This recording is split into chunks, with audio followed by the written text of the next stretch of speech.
Hey everyone, I'm Mark Tweedale, and in this video I'm going to be talking about Harrow County, specifically which format is right for you, because this series comes in a lot of different formats tailored to different readers. First, a little background.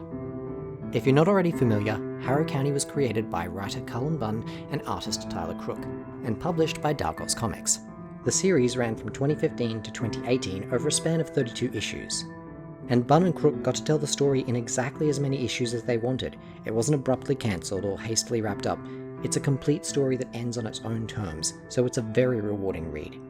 But I'll talk about why you should read Harrow County in another video. Let's get back to formats.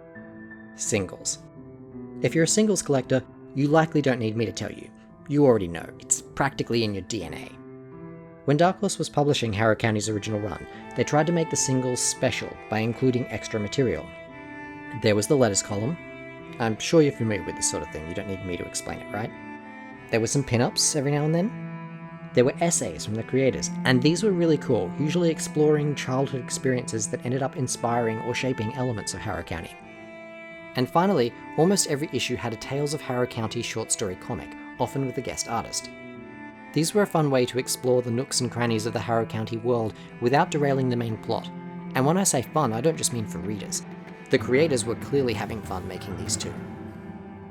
Okay, let's talk trades.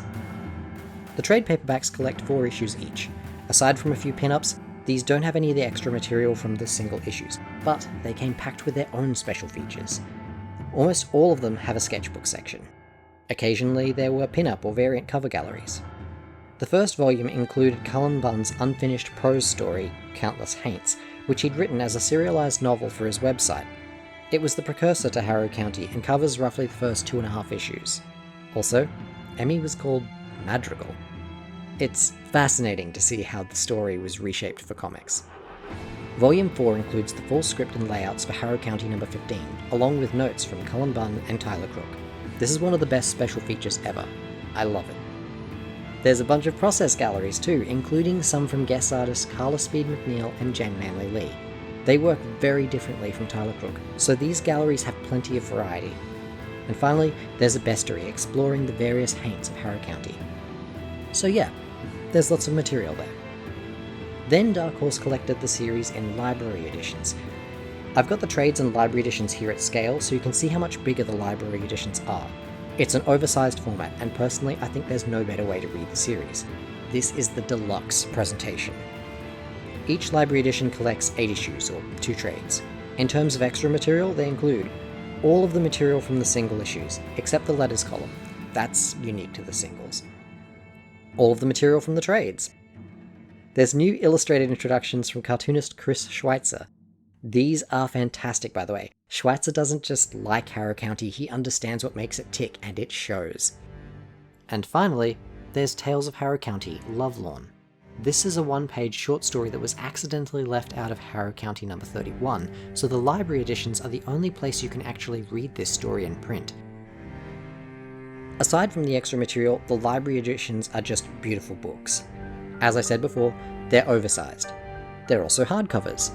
They have a bookmark ribbon, which is just a really nice touch. The dust jacket has all new wraparound cover art from Tyler Crook. More art is always good. Beneath the dust jacket, there's another new wraparound cover, something special for readers to discover, though if you're new to the series, hold off on those until you've read the books. There are some spoilers. I should note, if you buy the digital editions, these secret covers aren't included. Finally, next year Dark Horse will be publishing a pair of omnibus editions. These will be paperbacks, printed the same size as the standard trades, with each collecting 16 issues, so, like 4 trades or 2 library editions. In terms of special features, Dark Horse hasn't mentioned anything yet, but if there is any extra material, I expect it'll only be a small selection. These seem to be geared at readers that just want the story. Of course, nothing's final yet, and these things can and do change, especially with the world as it is now. So, that's everything. If you're buying singles, you've probably got a bit of a hunt ahead of you, especially if you want to track down the Harrow County number 1 variant covers. But then, the hunt is part of the fun of buying singles. I'd recommend buying the trades if you don't like the bulky size of the library editions or omnibuses. It's a very comfortable format to read, and it has a nice selection of extras. In terms of cost, The library editions are going to be the most expensive, but even then, not by much. The difference between the complete series and trade paperbacks versus the library editions is only about $8 US. And if you're a completist, this is the format for you. The omnibuses are meant to be the most inexpensive format. Getting the whole series this way will cost less than half of any of the other formats. And if you're like me, trying to constantly talk people into reading Harrow County, they'll make a good gift. I hope you found this useful. If you want more news, reviews, commentaries, podcasts, and all sorts of good stuff, swing by multiversitycomics.com. I've even got a column there, the Harrow County Observer, where I chat to the creators behind Harrow County. We have a lot of fun. Oh, and that music you're listening to? That's Tyler Crook's soundtrack for Harrow County. You can find it on pretty much any music streaming service or download it from Bandcamp. There's a link below in the doobly-doo. Check it out.